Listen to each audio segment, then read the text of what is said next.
Good evening, everyone, and welcome to the final selection in our Music Man mini-series, Award Drama, The Pianist, from 2002, produced and directed by Roman Polanski and starring Adrien Brody.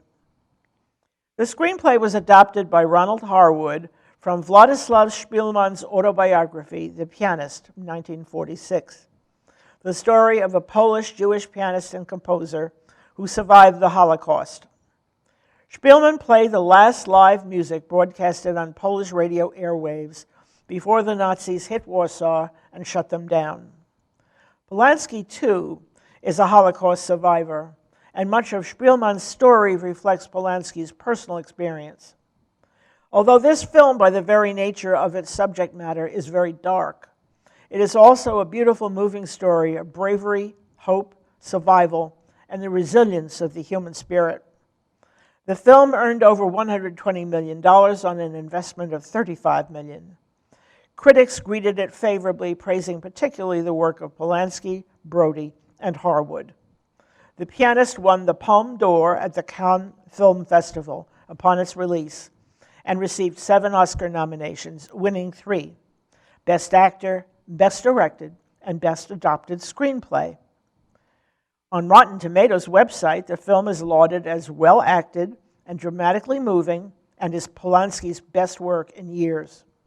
Roger Ebert said in the Chicago Sun-Times that Polanski, by showing Szpilman as a man who does all he can to save himself but would have died without enormous good luck and the kindness of a few non-Jews, is reflecting his own deepest feelings that he survived. Polanski has spoken extensively about the making of The Pianist, saying that the process was very complex technically. It was difficult to film in Warsaw because the city was bombed heavily by the Allies during World War II, destroying much of the period housing stock. In order to film in an authentic period setting, they scouted the Praga district of the city, which had survived the war and had not been so seriously damaged. The set designers were able to build on existing structures and enhance the period feeling with vintage posters and signage. They recreated the Warsaw Ghetto on the back lot of the Babelberg studio near Potsdam, Germany. The director stayed close to Szpilman's story by faithfully incorporating archival research and interviews with survivors of the Warsaw Ghetto. Incidents such as the scene in which Szpilman discovers the little boy sitting leaning against the ghetto wall, apparently near death, were taken directly from archival film clips.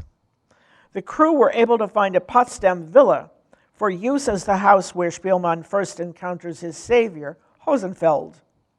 Near the end of the movie, there's an iconic scene depicting the ruined city of Warsaw. These buildings were actually Soviet-era Russian army barracks on the site of an abandoned military hospital near Berlitz, Germany, which were scheduled for demolition. Since they were to be demolished anyway, the crew received permission to blow them up for the movie. The first scenes of the movie were shot in these barracks before demolition took place, as were the scenes showing the German soldiers destroying the hospital with flamethrowers. The set designers dulled down the color palette of the sets as the story wore on, in order to depict the growing horrors and hardships of the war. Even the costume designers changed their palette from popular colors of the period, like reds, golds, and browns, gradually graying down the actors' clothing to a monochromatic look to demonstrate increasing soil, wear and tear, and squalor. The effect was further enhanced by the use of low-key camera work and lighting. Plot summary. The true story of Władysław Szpilman, who in the 1930s was known as the finest pianist in Poland. At the outbreak of World War II, Szpilman plays for the Polish National Studio in Warsaw until he's subjected to the anti-Jewish laws set in place by the conquering Nazis. By the early 1940s, his world has shrunken from playing in elegant concert halls to incarceration in the Warsaw Ghetto. He is then separated from his family when they are deported to German concentration camps. When he's conscripted into a German forced labor camp, he's temporarily protected from the worst of his captors' atrocities. At last, he decides to escape by hiding right under the Germans' noses in the ghetto. There he struggles to survive against unimaginable hardship until he's discovered by a humane German officer who, in the waning days of the war, decides to smuggle food to Spielmann and protect him until the war is over. He goes on to regain his career while the soldier dies in a prisoner of war camp. Fun facts about the film. The scenes depicting Spielmann in hiding are genuine. It was so brutally cold during filming that you can see them hiding. You can actually see the frozen breath on the screen. Brody lost 30 pounds during the filming, getting by for 6 weeks on 2 boiled eggs with green tea for breakfast, a bit of chicken for lunch, and a small piece of chicken or fish with steamed vegetables for dinner. He weighed only 130 pounds at the movie's end. Polanski used incidents which happened to him during the war to boost authenticity. The scene in which Spielmann is saved from going to the camps and is told don't run was inspired by a similar event in Polanski's life. Spielmann is the Polish phonetic spelling of the German surname Spielmann, meaning bandsman or minstrel. This is why Hosenfeld remarks that it's a good name for a pianist. Brody gave up his car and apartment and didn't watch TV in order to connect with Spielmann's sense of deprivation. Vladislav Spielmann's grandson plays the role of the boy in the ghetto marketplace and in the Umschlagplatz. The music Spielmann plays for Hosenfeld when they meet is a version of Chopin's Ballade No. 1 in G minor, Opus 23, No. 1. The scene in the Umschlagplatz where Spielmann and his family wait to be taken to the extermination camps was shot at the National Defense University of Warsaw. Beethoven's Moonlight Sonata is heard played in the abandoned house where Spielmann finds refuge. Later, we learned that the pianist was Hosenfeld. The close-ups of Spielmann's hands at the piano were performed by Polish pianist Janusz Oljachak, born 1953, who also performed on the soundtrack.